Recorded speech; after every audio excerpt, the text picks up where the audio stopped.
Breaking news చూస్తున్నాం. మాజీ MP ప్రస్తుత deputy speaker Raghurama Krishnam Raju custodial torture కేసులో నిందితుడు తులసిబాబు విచారణ ముమ్మరం చేశారు.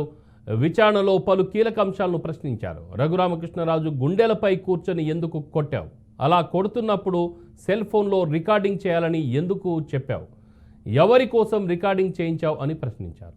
సిఐడి విభాగాధిపతిని కలవాలంటే పోలీసులకే అనుమతి అవసరం, అలాంటిది నేరుగా ఎలా వెళ్ళి కలిసేవాడి? దాడి జరిగినప్పుడు రఘురామ ఉన్న గదిలోకి వచ్చిన 5 వ్యక్తులెవరు అని నిలదీశారు. 2-3 సార్లు తలుపులు మూసి తెరిచారంటే ఎవరెవరు వచ్చి వెళ్ళారు అని ప్రశ్నించారు.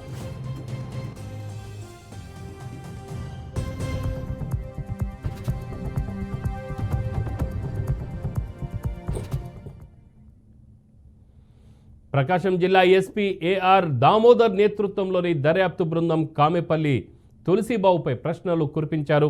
అయితే ఈ ప్రశ్నలకు తులసిబాబు భిన్నంగా బదులిచ్చాడు.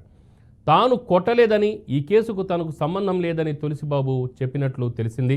వైసీపీ ప్రభుత్వ హయాంలో సిఐడి విభాగాధిపతిగా పనిచేసిన సునీల్ కుమార్కు తులసిబాబు ప్రధాన అనుచరుడని, ఆయన ప్రోద్బలంతోనే 2021 మే 14న సిఐడి కస్టడీలో ఉన్న తన గుండెలపై తులసిబాబు కూర్చొని పిడిగుద్దులు కురిపించి హత్య చేసేందుకు ప్రయత్నించారంటూ రఘురామకృష్ణరాజు పోలీసులకు ఫిర్యాదు చేశారు. ఈ మేరకు ఈ నెల 8న విచారణకు హాజరైన తులసిబాబు దర్యాప్తు బృందానికి సహకరించకపోవడంతో అతన్ని అదే రోజు అర్ధరాత్రి తర్వాత అరెస్ట్ చేశారు. ఈ నెల 9న గుంటూరు కోర్టులో హాజరుపరచగా న్యాయమూర్తి రిమాండ్ విధించారు.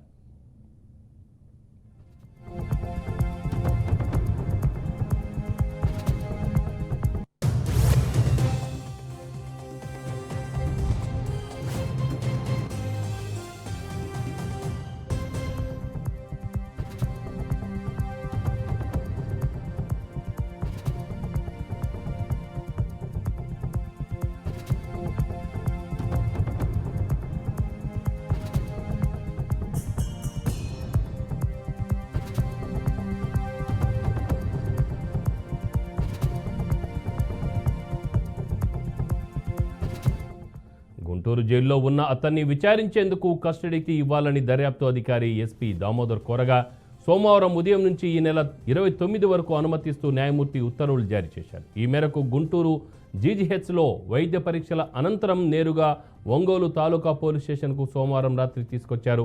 అక్కడ నుంచి ఎస్పీ కార్యాలయంలోకి తీసుకువెళ్లి రాత్రి 8:30 తర్వాత ఎస్పీ దామోదర్ ఆధ్వర్యంలో విచారణ ప్రారంభించారు.